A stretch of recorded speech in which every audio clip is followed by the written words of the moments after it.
Cosmetics and has a long set of experience in this industry, and over the past couple of years has had tremendous success as she started her company, Sahi Cosmetics. She has been part of the MBA program at the Raw School of Business and has been a part of the Michigan Business Challenge, where she was the winner, and has been very successful in raising money, nearly $300,000 over the past couple of years. One of the highlights that we've seen of Shelly recently was that she was the winner for Steve Case's event that he held here, Rise of the Rest, and was recognized as one of the best entrepreneurs, rising entrepreneurs that we have in Ann Arbor. So please join me in welcoming Shelly Sahi. Awesome, thanks so much. Here, I'm gonna move this so I can stand. I like to move around a lot. So thank you guys so much for tuning in. I know this was sort of last minute. We had to change to doing a live stream, but I promise you, you guys are still gonna learn so much about my experience. This is actually a story that I've never told anybody. So you guys are the first to know a lot of really personal information about me and how I became the entrepreneur that took the risk to start a company. This is something that took a lot of courage, and it takes a lot of basically time to be okay with putting yourself out there. And I want to tell you that story. Could we pull up my slides, please?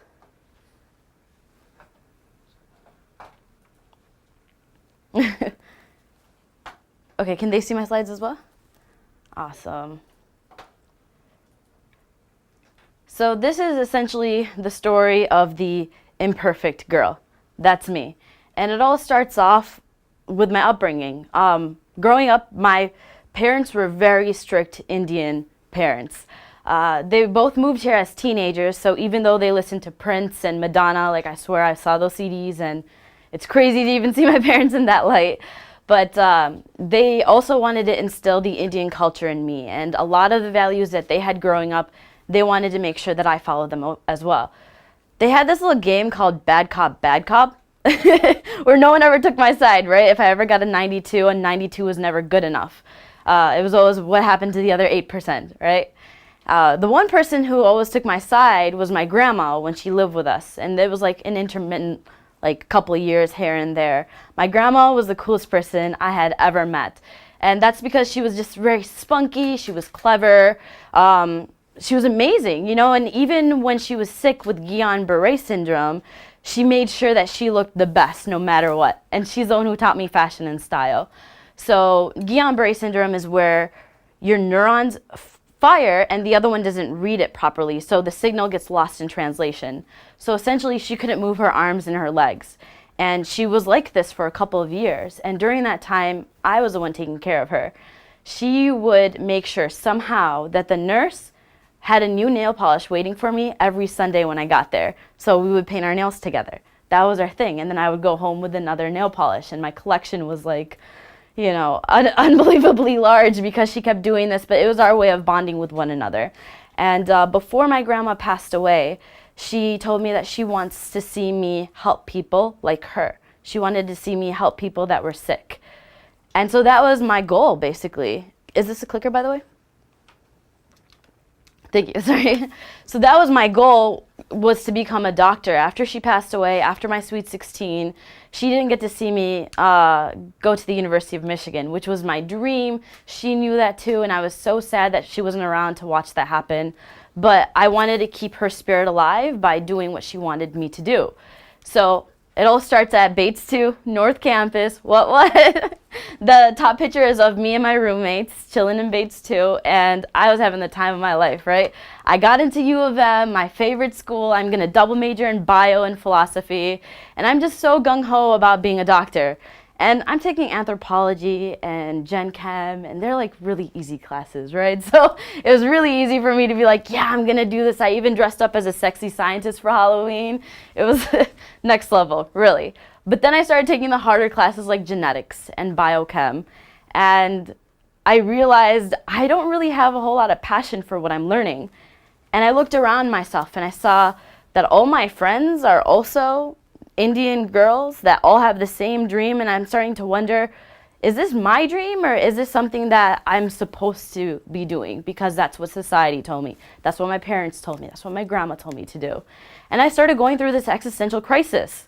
You know, what am I doing here? My parents are paying so much money for my classes and I'm not enjoying it. I don't like genetics. I don't care about proteins, like in this regard. I do want to help people, that's for sure. Don't get me wrong. But I just don't know if I can do it by being a doctor. I was getting really burnt out, basically. I took the MCAT 6 times after I graduated. That's an like unbearable amount of time to take a standardized test. Trust me. I couldn't. Oh, sorry. Can you guys hear me okay? Is this okay? Okay, good. It was to the point where I didn't even want to finish my applications for med school. So I applied to my primary applications for all the schools and I got secondaries. This is how med school kind of works. You apply first time, give them a bunch of money, and they're like, okay, maybe we like you, so here's a few more questions and give us some more money. And basically, I didn't fill out my secondary applications. And I also didn't tell my parents that I decided to do this. So in the mail comes a letter from Wayne State University, and it said, "Dear Shelly, thank you so much for applying to Wayne State University's medical school. Unfortunately, because you didn't finish your secondary application, you have passively withdrawn. We hope you reconsider next year." And my dad opened that letter. And he came to me and he's like, "What is this? You were supposed to go to med school. We paid so much money. What is your plan?" And at that point, it was the lowest point in my life. You know, I didn't know what I was going to do. I have this amazing degree, and all I ever did for a job was work at the University of Michigan, the research labs. And basically, I was a lab tech for $15 an hour. So I got like the typical line from my parents that I'm going to work at McDonald's for the rest of my life, right?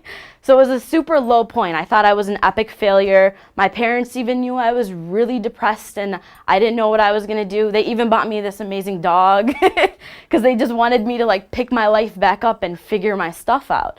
And the thing is, I've always been a straight A student. I've always gotten high grades on tests, standardized tests, normal tests. Like, seeing me in this point was devastating for them because they didn't understand what I was going through. And it was essentially that for the first time in my life, I was starting to think about what I wanted to do. And I decided that I did like beauty and fashion, but I'm not going to tell them this because I don't even know what that career path would look like. But I'll go into business because I like business and I think that that's something I can excel at.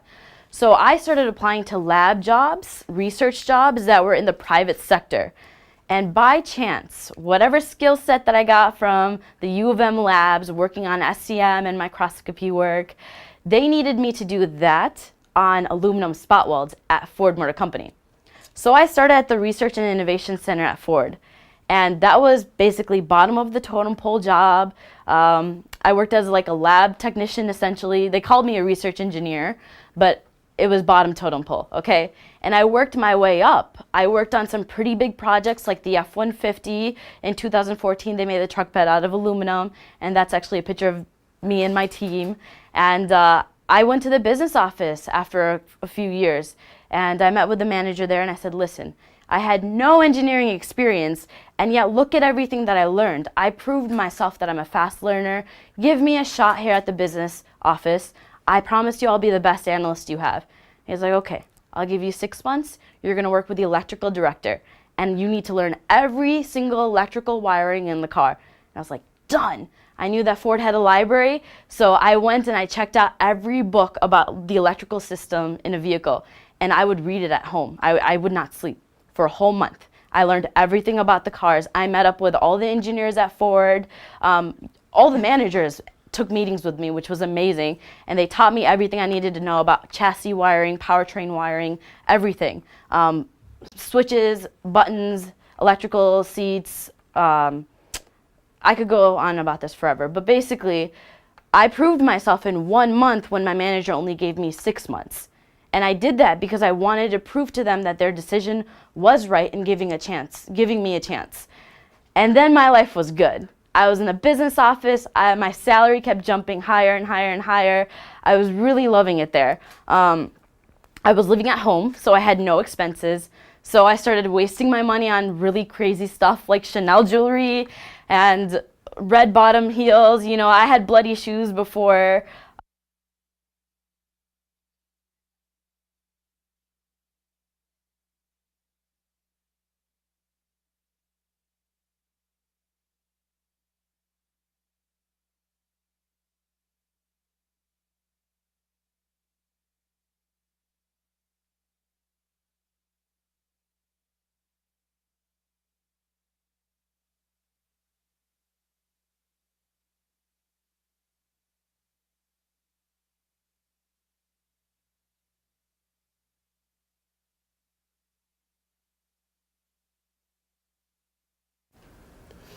There we go.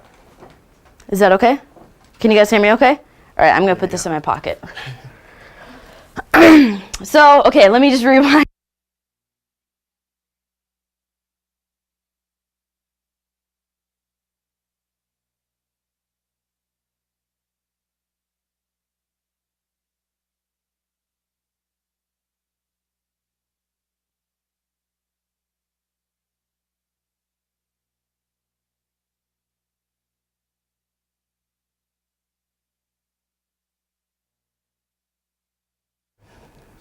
Okay, should be good now. Okay, testing 1, 2, 3. Yeah, okay. I'm so sorry, guys. Thank you so much for bearing with us. You didn't miss anything too special. I was just talking about how great my life was working at Ford. I had a bunch of really expensive stuff I kept buying myself. Loved life, but I wasn't able to get promoted. I was at this point where the next step up was to become a supervisor. It's called LL6, and I needed to get an MBA. My manager said, go get an MBA. So I was like, done. I took the GMAT one time and I crushed it, which was very surprising to me. It just speaks about like being passionate about what you're doing. You'll be better at it. But anyways, I digress. I went to Ross and I got my MBA in the evening. I did 1 year, and the whole time my manager was saying, you know what, we're going to get Ford to pay for it. I'll put in the paperwork. I'll put in the paperwork. But he actually never did. So when I confronted him after a year, he's like, yeah, I'm having a hard time putting in the paperwork. I'm not really sure if we'll be able to pay for it. And I was like, that's okay. Don't worry. I'm going to go finish my MBA full time. And if I want to come back to Ford afterwards, I will. I already had all the connections there. So I quit with full intentions of coming back to Ford, mind you. I just had my, I think it was my 26th birthday, August 20th, 2015. That's a picture of me and my friends at the party. And I was living life. I was going to go to Ross full time that fall semester.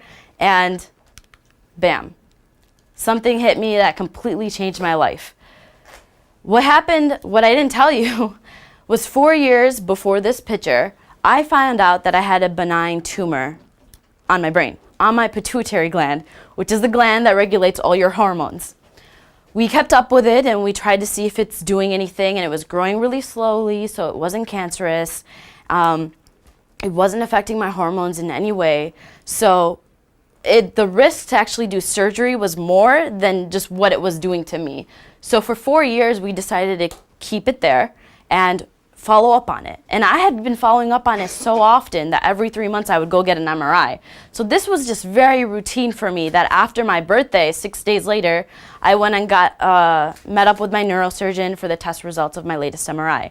And what he told me that day was, actually, Shelly, we've been noticing since January that on your scans, the tumor looked like it was growing, then shrinking, growing, then shrinking. And I'm like, hold up.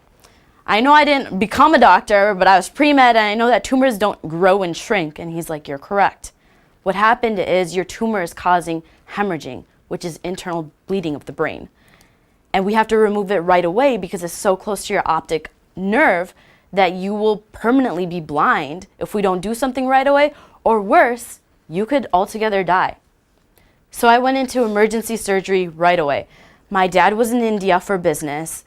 He wasn't even in the country, and I had to go into surgery, and there was just my mom, my 2 best friends, and my brother. That's all I had. So we quickly rush into this, the operating room.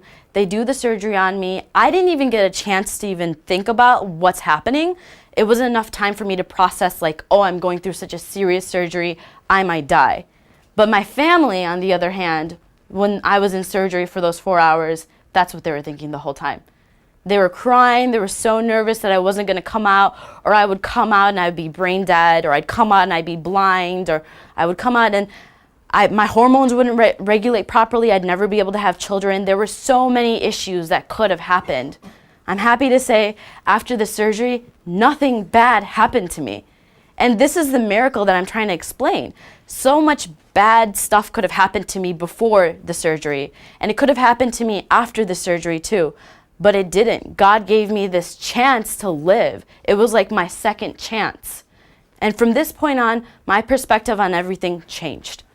Even my parents were starting to become nice to me. Even to this day, they're super sweet to me. And I'm like, I know who you really are. Okay, you don't need to be this nice to me. No, I'm kidding. They've been amazing this entire track of starting my company and everything. And I've been so grateful to have them. But right after my surgery, okay, we're talking fall 2015. This is the semester that I'm going to go to full time now at Ross.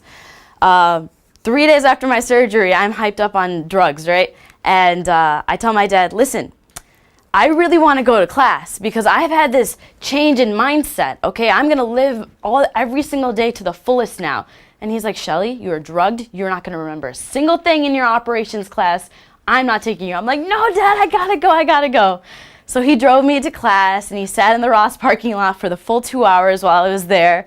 And that was it. That was the start of my complete dedication to business. And I didn't know this, but also entrepreneurship. Because that semester I started taking classes like strategic brand management and new product innovation. And I'm learning about all these big brands like Google and Apple and Amazon and how they started their companies and they have a brand. And I sat there thinking, I could do this too. Why can't Sahi be a big brand? And so I kept thinking about this the whole time. I was in my classes. After my finals that semester, December 18th, 2015, I walk into the ZLI office. Now, mind you, I've never ever explored entrepreneurship. I just had this idea in my head that, you know, I'm obsessed with makeup. Thanks to my grandma, she's imprinted this whole thing in my head. And I know that I can't find products that work for my skin. So I went in and I sat down on Anne Perigo's couch and I said, listen, I've got this idea. It's probably stupid. There are so many makeup companies out there. But yeah, so this is my idea, but it's dumb. That's basically what I said. And Anne's like, hold on, wait. You have to figure out if you have a viable business or not. You have to actually create a business plan, see what your market size is, who are your competitors, is someone else doing this already, makeup for medium skin, like figure this out. So she gave me a list of things to do, which was essentially the beginning of my business plan, and she sent me off. She thought I would take an entire semester to get it done. 3 weeks later, after winter break is done, I walk in and I have everything answered. And she's like, whoa, this type of dedication I've never seen. Let's get started. So she started to handhold me and guide me through the whole process. Everyone at ZLI did. I went through the Dare to Dream grant. I did the Zell Entrepreneurs program. Basically, every workshop that ZLI had, I was there. I took advantage of everything. Even if I thought I would only get 20% out of it, I was there because I knew that 20% would be worth it. I actually started the company with a Kickstarter campaign. So I put in a lot of my own money from Ford. I didn't have to sell any of my red bottom shoes, but whatever money I had remaining in my bank account, I put into the company. And I got $5,000 from friends and family off of Kickstarter. And that was enough for prototypes. And I was talking to anyone under the sun about my company, anyone who would listen.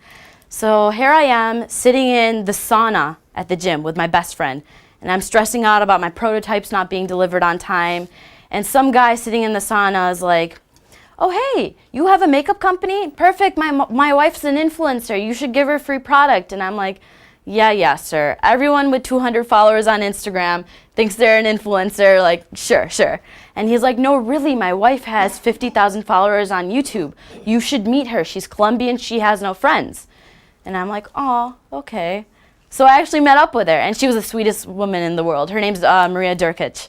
And when I met her, she said, hey, I'm going to this beauty event called Gen Beauty in Toronto. Want to come with me? And I was like, yes, of course, let's go. So we went to Toronto together, this girl that I just met. And this festival called Gen Beauty, it's basically where a bunch of brands have booths and they're giving out free products to people that are beauty makeup lovers, you know?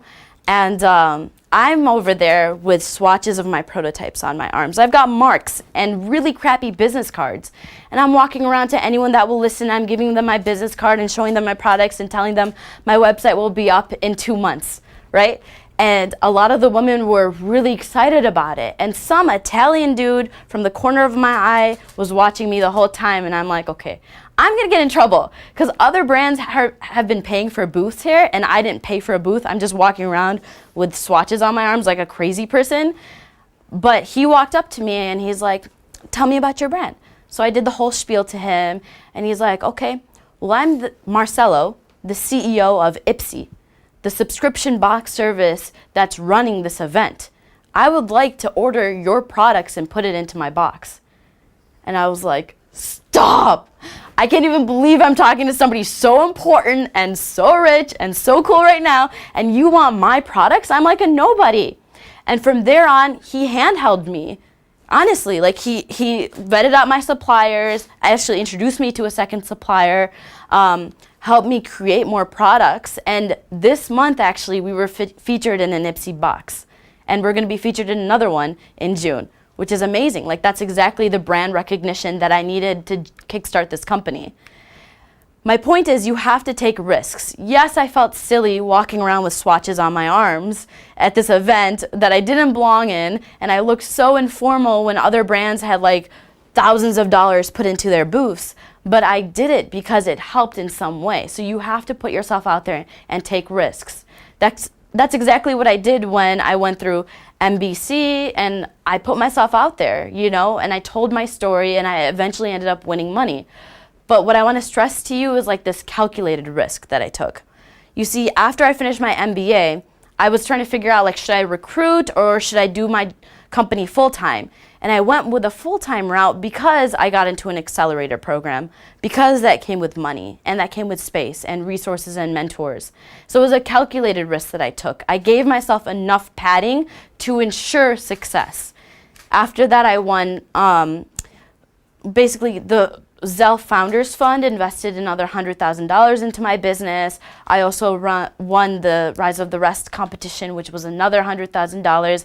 And I'm still actively involved in the Zell Entrepreneurs program, constantly meeting people, mentors, advisors, friends in the community that are all helping me with my business. And if you asked me, back when I was 20, back when I had just told my parents I wasn't going to be a doctor, what I'd be doing with my life today, I would have never imagined that a couple months ago I was in Hong Kong meeting with suppliers, or that just a couple weeks back I was in New York meeting the most famous beauty editors in beauty and fashion. Like, this is my life now, and it's because I took the chance and I made it. These are dreams that I could have never dreamt of 8 years ago, but I allowed myself to get there because I had this life-changing experience. And the best part is now that I get to see other customers. I get to see people around the world, even in Iceland and Mexico, wearing my products, saying that they love what I'm creating. Like, that's the most fulfilling thing in the world. So I highly suggest, if you guys have an idea, go for it. Do the research, create a viable business plan, and if everything pans out, go for it. You don't need to go through a near-death experience like I did to realize that you need to live every moment to the fullest and your happiness is most important. Take my near-death experience as your own, you right? And go for it. And I think we're going to do some Q&A now. All right. Thank you, Shelly. We're going to have you... Thanks. I'll put this back here. Awesome. I think my stool's taller because I'm shorter. And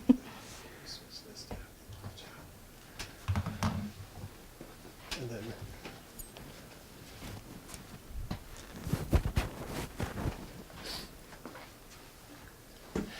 all right. Well, that was absolutely amazing. I mean, entrepreneurs take a lot of risks.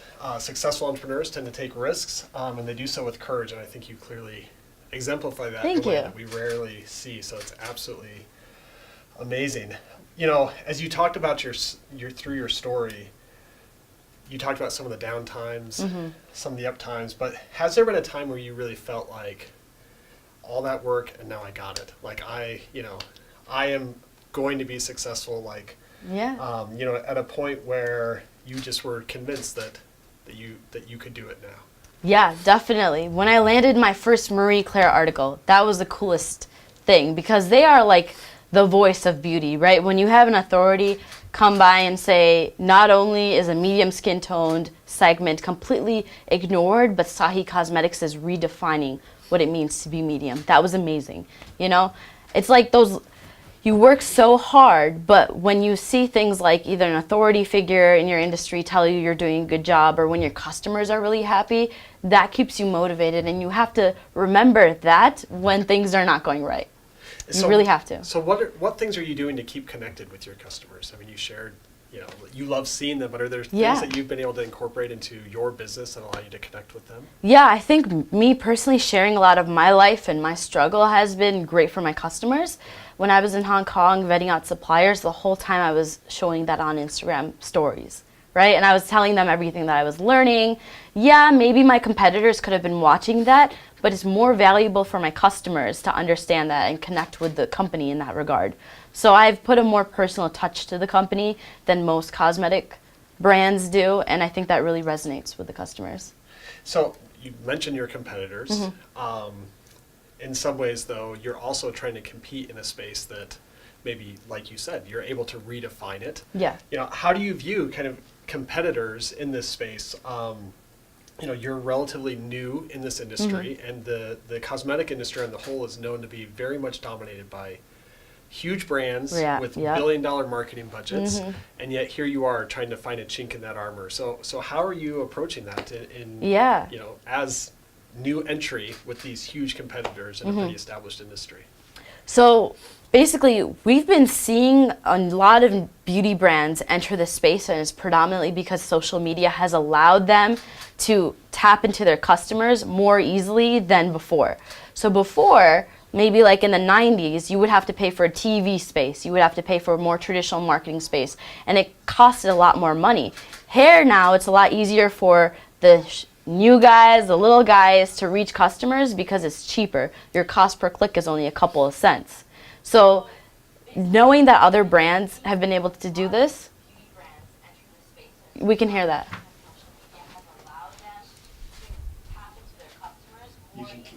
Okay. Sorry, I was distracted because I kept hearing myself. That's like always really weird when you can hear yourself because no one likes their own voice. It's one of those things.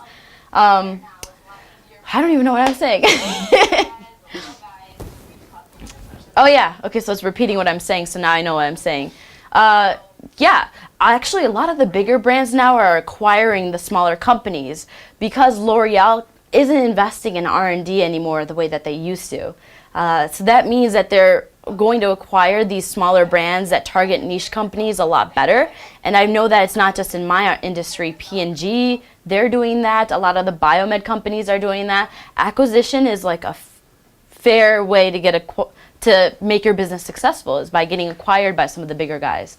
And so if that happens for Sahi in 5 years, I'd be very, very content with that. All right, sorry about the audio there. That's okay.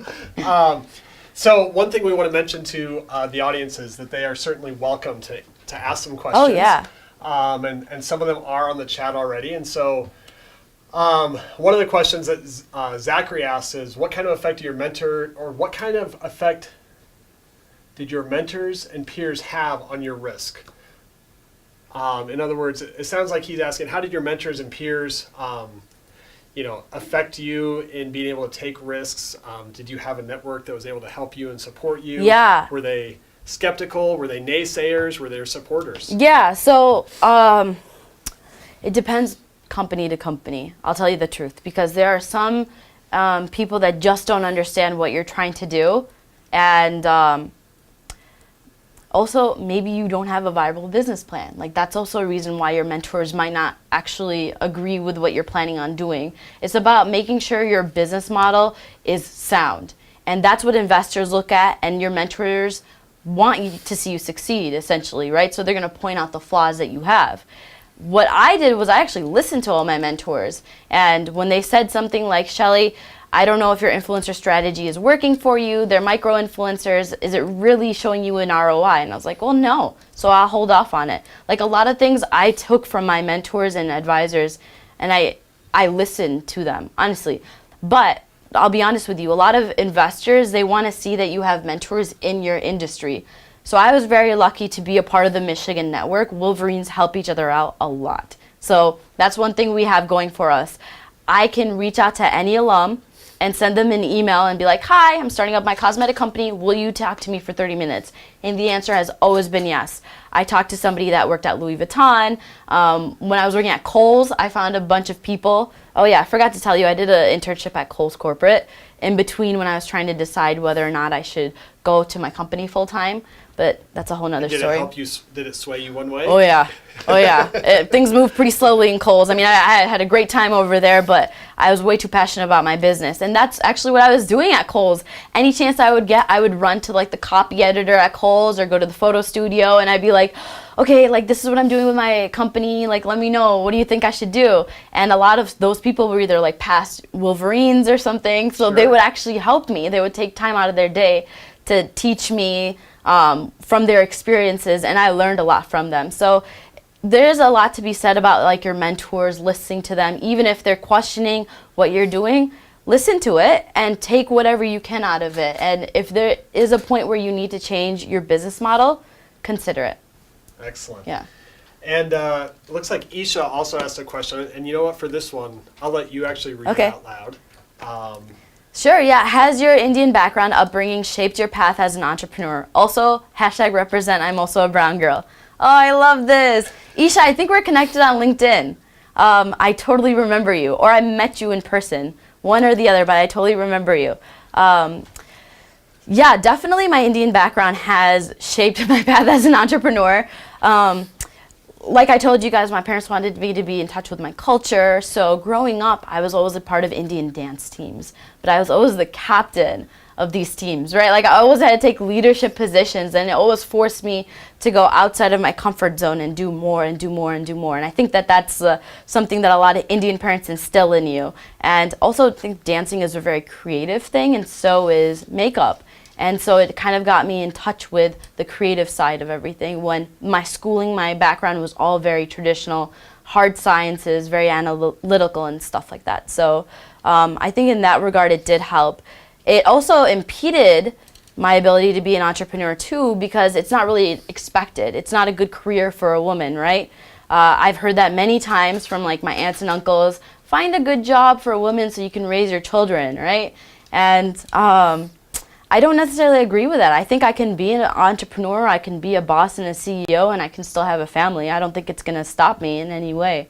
So in some ways, I'm breaking the typical stereotypes, but in other ways, I think it has helped shape me into a better person. Yeah. Seems like everyone wants to know apparently about Hugo. I love this. Yeah, so Hugo is my dog, and I actually bring him to work every single day. I got him when I was like the most stressed out, right? So he became my emotional support dog. He's actually registered and everything, and everyone at ZLI knows this too. So he comes to work with me every single day. He's probably the coolest dude we have working for Sahi. But yeah, having him around has been awesome, because when we're super stressed out, he'll just come jump on you and lick your face and make you feel so much better. Yeah. Can't imagine anything better than yeah. I'm going to swap out. Actually, we have a student here, one of our student assistants, who is ready to ask some questions as well. And so I'd like to invite Emma here to interact a little bit as well. All right. Hello. Hi. So in the fall, I went to your Rise of the Rest presentation. Oh, awesome. Yeah, you did a really great job. Thank you. But I was wondering how you dealt with the nerves and like how you learned to pitch so well. What kind of practices did you So this is actually a good story to tell, because when I was pitching at Rise of the Rest, I was going against companies that had made millions of dollars, which I was not there, or they've already gotten millions of dollars of investment. They've been in business for 5+ years. Most of them were tech, and most of them were men. Okay, just giving you the background. And I thought I had zero chance of winning, okay? Because Steve Case even wrote on, Steve Case and team, they basically wrote in their application that they were looking for tech teams, and I'm tech enabled, but I'm not necessarily a tech company, right? I'm still CPG in the traditional sense. So I didn't think I was gonna win. And I was backstage saying, oh man, I've never gone on stage and lost, you know? I was like preparing myself to go up and just be myself, do the best I can, and be okay with losing. So backstage, I listened to Beyonce's Partition about 46 times. I'm not kidding you. They brought in a Google coach that helped us kind of break through our nerves. We would do like really weird things like this and like jumping up and down on stage just so we would get comfortable on stage. And then afterwards, they made us wait backstage for a good 4 or 5 hours before we had to pitch. So basically, I was ready to take a nap by the time I had to do my pitch. But I think I just had to put myself into the mindset and keep telling myself, you're amazing, you're amazing, you are so cool. And I was listening to like Beyonce the whole time, and that's also like music that pumped me up. And when I got onto stage, I was very nervous. I don't know if you could tell, but my hands were shaking in the beginning. And then I looked out into the audience and I saw a couple of my friends sitting in the front row. I saw you sitting, Stone. I saw Stone there too. And I was like, okay, I have friends here. I just like made myself breathe very slowly 3 times on stage. And then I went into it. And my hands weren't shaking anymore. And I did a lot better because of that. So you have to find out ways that can help shake your nerves and your jitters. If it's like heavy metal for you, listen to heavy metal. If it's screaming out loud backstage as fast as possible, do whatever you need to do to kind of like get the jitters out of you. Then go on stage with confidence, and you have to really believe in yourself. So kind of going off of that, I know entrepreneurs have to deal with failure a lot. So Sure. could you talk about a time you failed and what you learned from that? Yeah, definitely. Let's see here. Well, I told you guys about the time when I didn't become a doctor. But let me think about another time when things didn't go well. Like, did you have trouble growing a following for Sahi, or was that pretty easy? Yeah, that was pretty easy. I think here's a good example. I hired a PR team that was not good, and I spent a lot of money on them. And the problem is, once you spend the money, it's gone. It's sunk cost. But instead of sitting there and getting really upset that I spent all this money and oh my God, what am I going to do?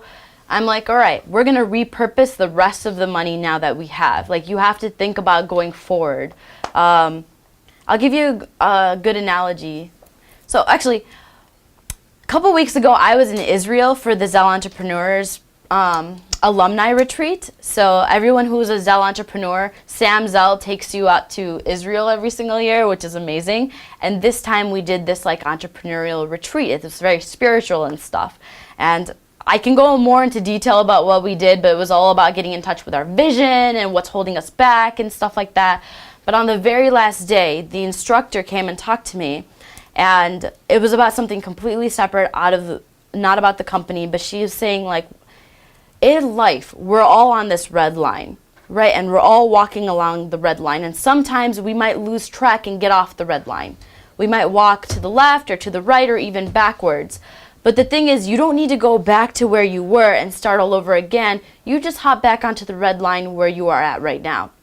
And that made so much sense to me, this theory of not worrying about having to redo anything or worrying about wasted time or wasted money. It's about what can you do now to help you succeed and continue on this red line. So if that analogy helps with you guys, that's basically how I view failure and how I view picking up from failure. Because I think that's the most important thing. Everyone's going to make mistakes. We're all human, right? We're all going to make mistakes in our startup, but it's about where do we go from here? Like, how do you overcome what you're doing or whatever stumbling block you've approached? I think we're going to take another audience question Sure. now. Do you want to repeat the question and then answer? Yeah. So getting acquired often means the direction of your products is now how the larger company wants. How do you plan to keep Sahi true to your original vision if acquired? That is a very good question. I've seen this happen in the past with other cosmetic companies like Kevin Aquan. Unfortunately, he was an amazing makeup artist, Italian descent, and he was going to focus on olive skin tones, kind of the way that I was doing. But he passed away, unfortunately, in 2002, rest in peace.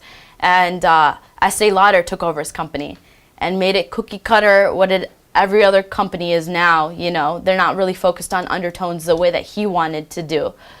So what I've seen some other companies do, and actually one of my mentors, Paulo, who's co-founder of Cosmetics, he told me the story about how he was able to keep his vision alive with this company. So when L'Oreal acquired his company for $1.4 billion, might I add, he stayed on as CEO, him and his wife, to manage the company and make sure that it heads in the right direction. So even though they were acquired by L'Oreal and they got this huge payout, they still own a little bit of shares in the company, and they're continuing to manage it and run it so that they can continue to see the vision. So that's like best case scenario, right? Whenever you get a deal, you have to approach it by what ultimately do you want from the company. Some people are okay with getting acquired and letting the other company take over, because maybe you just don't have the skill set to do it anymore, or the bandwidth, you just want to retire and sit on the beach and you don't really care what happens to the company. That's fine too, right? But I would be in that category of people that would want to continue to manage it, especially because it has my last name attached to it. So I want it to be true to my vision.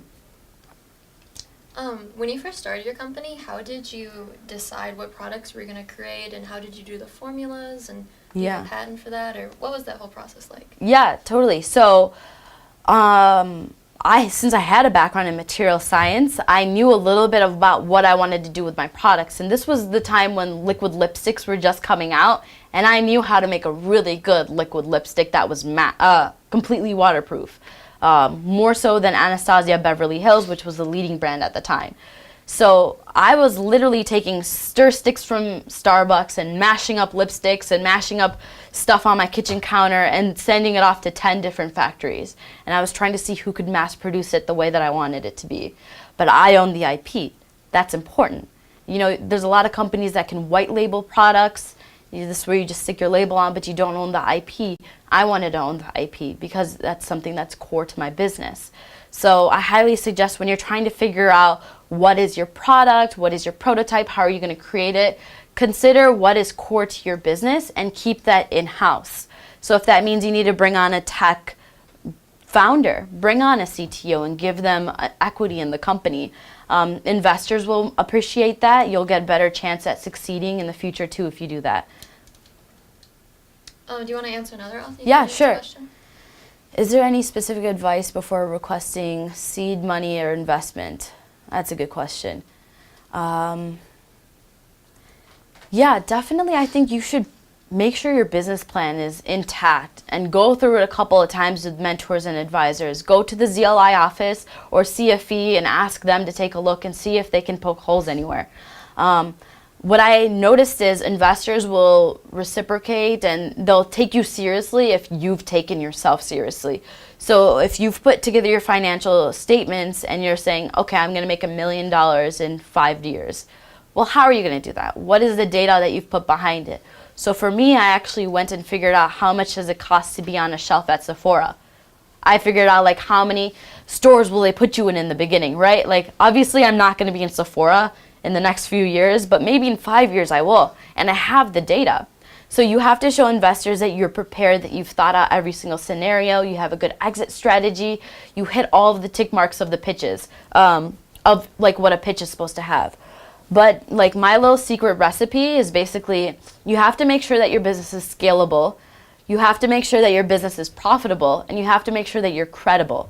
So credibility also ties into, do you have like somebody who can do tech for you, because you can't outsource that, right? So that's also about the core of your business and stuff like that. So in your entire pitch, hit up all the points that you're supposed to hit in your pitch, but think about scalability, profitability, and credibility. Those are the 3 biggest things that you should focus on. Any final advice?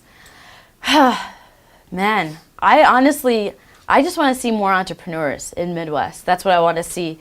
I want you guys to figure out your business plan, figure out if you have a viable business plan, and go for it. Honestly, take risks. Find mentors that can help you and just go out and do it, because now's a great shot to do it. You're young, you're in school, right? So go follow your dreams and make yourselves happy. That's my best advice. Thank you. Yeah. All right, Shelly, thanks so much for being here. Thank we you really so much. appreciate Yeah. it, and thanks for adapting with us. Along Yeah, the way. definitely. I'm sorry if you guys couldn't hear the entire pitch, but definitely add me on LinkedIn. And if you have any questions, I'd be more than happy to answer them. All right, thanks, Shelly. Yeah. We appreciate it. Thanks, guys.